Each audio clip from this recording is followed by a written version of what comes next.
Magandang araw mga kaibigan. Bigyan natin ng opinion, reaction ngayon itong post. Ang balita ngayon, title, Unahin mo muna anak mo. Birada ito ni Congressman Kiko Barsaga kay Senator Raffy Tulfo. Ito, ayan, unahin mo muna ang anak mo. Ito ang matalim na tugon ni Cavite 4th District Representative Kiko Barsaga matapos muling lumutang ang pahayag ni Senator Raffy Tulfo 3 taon na ang nakakalipas kung saan nanawagan ito ng lifestyle check sa mga opisyal ng gobyerno. Noong 2022, matapang na sinabi ni Raffy Tulfo, kailangan po sigurong gumawa kayo ng lifestyle check tungkol sa mga buhay-buhay nila, kung sino sila. You really have to assess who they are. Galing ano? Ngunit ngayon, itinuturo ng ilang netizens na tila bumabalik sa kanya, kay Tulfo, ang sariling panawagan matapos masangkot sa kontrobersya ang anak niyang si Quezon City 2nd District Representative Ralph Wendell Tulfo. Nag-viral kamakailan ang video kung saan makikitang nagbayad si Ralph ng mahigit 6.7 million pesos sa isang nightclub sa Las Vegas gamit ang kanyang credit card. Grabe, ano? Kaugnay nito, binanatan ni Barsaga ang senador. Ito ang birada ni Congressman Kiko. Gusto mo mag-lifestyle check ang mga politiko, pero hindi mo kayang unahin ang anak mo sa Kongreso? Sakit. Sampan sa mukha. Depensa naman ni Representative Ralph Tulfo, ang nasabing Las Vegas outing ay isang pribadong pagdiriwang kung saan nag-ambagan umano silang magkakaibigan at wala ni isang pisong pondo ng gobyerno ang ginamit. Maniwala ba kayo? Gayunman, nanatiling mainit ang usapin sa publiko dahil sa imahe ng mag-amang Tulfo. Ang ama nananawagan ng masusing pagsusuri sa pamumuhay ng mga opisyal at ang anak na ngayon nasa gitna ng iskandalosong karangyaan. Grabe, no? 6.7 million pesos isang gabi lang. Talo pa niya yung Claudine Ko, yung Nepo baby, anak ni Christopher Ko, pamangkin ni Saldi Ko.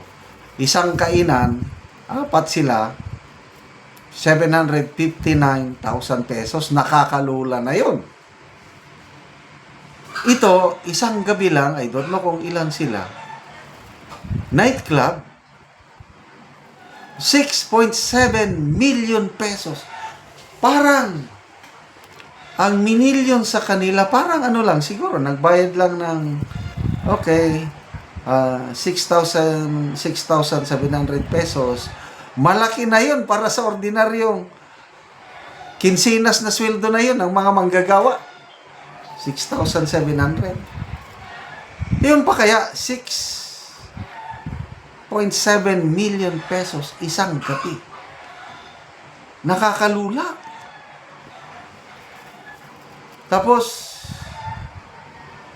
ano daw yun? Walang pera ng taong bayan. Well, it's their word, and sabi nila, walang pera ng taong bayan. Tayo naman, maniniwala ba tayo? Ako, hindi. Paniniwala ko lang yun. Opinion ko lang yun. Tapos ang ama nananawagan ng lifestyle check. Talagang sampal nga naman sa mukha. Sakit. Unahin mo muna ang anak mo. Grabe talaga itong Congressman Kiko Barsaga kung mag-isip. Halos parehas sila ni Attorney Rowena Guanzon. Parehas sila ng style. Pag bumira si Attorney Guanzon kay Romualdez, grabe, sapul na sapul. Bullseye. Ang kaibahan lang nitong si Barsaga is ratsyada kahit sino. Binibira niya. Pinaka-latest birada niya, ang Pangulong Marcos. Nananawagan, i-impeach natin. I-impeach natin ang Pangulo. How? I don't know. Nag-iisa lang siya sa Kongreso eh. Para bang, nung hindi pa nag-resign speaker ni si Romualdez, ganon din. Nilalabanan niya. I'm running for speakership. Do you have the numbers? Yes, I have 1 or 2. Marunong siyang lang siya ng idea. Parang taong bayan gumalaw. O, tignan nyo, nag-resign nga si Romualdez. Naalis siya pagiging speaker. Although hindi si Barsaga ang pumalit, at least nanalo siya. Napalitan niya yung Speaker of the House. Panalo. So ito na naman. Panawagan. I-impeach ang Pangulo. Wala siyang means to impeach dahil nag-iisa lang siya. Kailangan mo ng suporta ng mga kongresista. But nothing is impossible with God. So go, go, go. Congressman Barsaga, maraming sumusuporta sa iyo. Magbasa lang ako sa mga comments. Luciano Estrera, tahimik siya kung tungkol sa anak at kapatid ang issue. Sometimes he needs silence pero okay lang. Magaling naman siya sa issue na may kabit sa pamilya ng mga OFW. Expert siya dyan.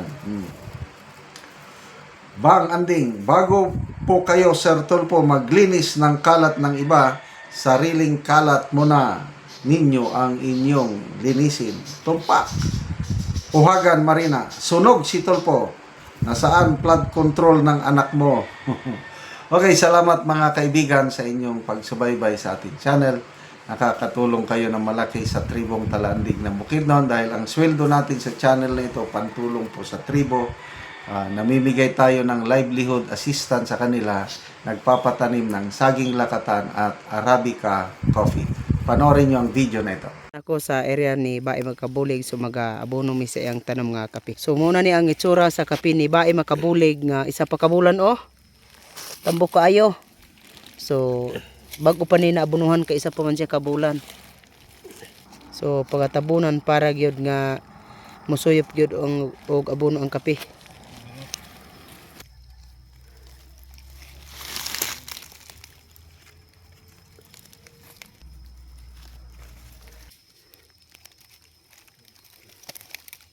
Kining tanom ni Bae Makabulig, 1,800 ni siya.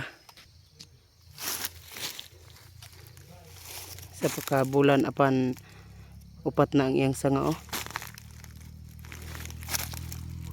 Tanom ni Bae Makabulig.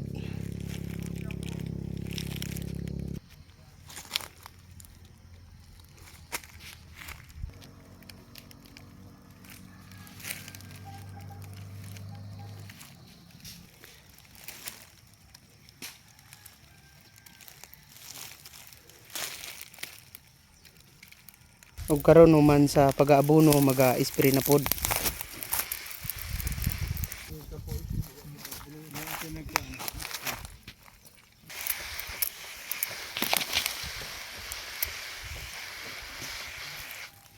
Karon maupod ni ang area ni Dato Landang. So 1,800 gyapon ang iyang tanom.